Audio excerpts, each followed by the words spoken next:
শেখ শাহজাহান এখনো পর্যন্ত অধরা, পুলিশের নজরে আসছে না এবং শেখ শাহজাহান কোথায় তা নিয়েই সবথেকে বড় প্রশ্ন। আর এই শেখ শাহজাহানকে নিয়েই বিস্ফোরক মন্তব্য প্রাক্তন বাম বিধায়কের।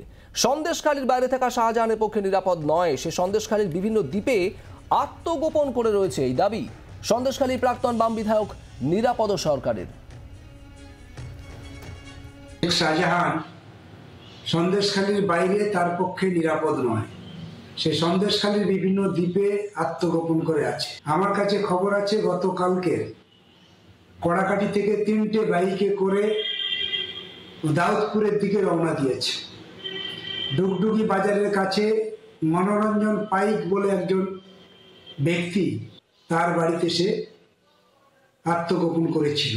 যেখানে থাকছে তার উল্টো দিকে দক্ষিণ 24 পরগনা এবং রায়মঙ্গল নদী।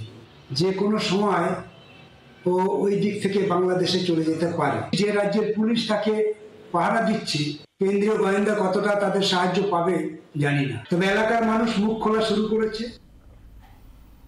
সন্দেশখালীর প্রাক্তন বাম বিধায়কের বক্তব্য আপনারা শুনলেন। এই বিষয় নিয়ে দিলীপ ঘোষ বিজেপি নেতার বক্তব্য কি এবং তৃণমূল কংগ্রেস নেতা অরূপ চক্রবর্তী বা কি বলেছেন শুনুন। শাহজাহান শেখ আপনি যদি খুঁজতে না চান খুঁজে পাবেন না। এখান থেকে পুলিশ গিয়ে দিল্লি থেকে কাশ্মীর থেকে ধরে নিয়ে আসছে লোকদেরকে। আর সন্দেশখালীর মতো একটা ছোট্ট জায়গা, গ্রাম, যেখানে সবাই সবাইকে চেনে, সেখানে শাহজাহানকে লুকিয়ে আছে আর পাওয়া যাচ্ছে না। তাহলে ঘোষণা করে দাও অ্যাবস্কন্ডেড, সে বাংলাদেশ চলে গেছে। আসলে যাদের কাছে দায়িত্ব দেওয়া হয়েছে ধরার, তারাই তো তাকে রক্ষা করছে, লুকিয়ে রেখেছে। সেই জন্য পশ্চিমবঙ্গ পুলিশ যদি ধরে দেবে মনে করে কেউ, এটা বাতুলতা। স্থানীয় মানুষ জানতে পারছে, আমরা জানতে পারছি, প্রেস জানতে পারছে, খালি পুলিশ জানতে পারছে না। কি মনে হয় দেখে তাদেরকে আদৌ ইচ্ছা আছে তাকে ধরার? ধরবে না, কারণ এরকম লোকেরাই টিএমসিকে বাঁচিয়ে রেখেছে, টাকা পয়সা ভোটের ব্যবস্থা করে দেয়। তাদের যদি অ্যারেস্ট করা হয় তাহলে পার্টি উঠে যাবে, পার্টি নির্বাচন লড়তে পারবে না। নিরাপদ বাবুরা রাজনৈতিকভাবে নিরাপদ নন বলেই বামের তলায় ফুটকি লাগিয়ে রাম হয়েছেন, এবং নিরাপদ বাবু যা বলছেন দিলীপ ঘোষও সেই একই কথা বলছে। শুভেন্দু বলছে সন্দেশখালীর গ্রামে লুকিয়ে রয়েছে, নিশীথ প্রামাণিক বলছে মায়ানমারে পালিয়ে গেছে। তো এরা সব নিজেরা ইডিসিবিএ এর ডিরেক্টর হয়ে গেছে।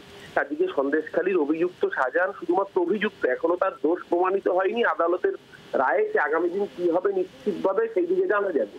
কিন্তু যারা আদালতের রায়ে অপরাধী সাব্যস্ত জেল খাটা আসামি, তাদের জেল থেকে বাইরে বের করে এনে বিলকিস বানুর ধর্ষক 14 জনের খুনি এবং দুদিনের শিশুপুত্র হত্যাকারীদের যারা মালা দিয়ে বরণ করে বলেছে তোমরা ব্রাহ্মণ, তোমরা ধর্ষক খুনি হতে পারো না, তাদের নাম বিজেপি।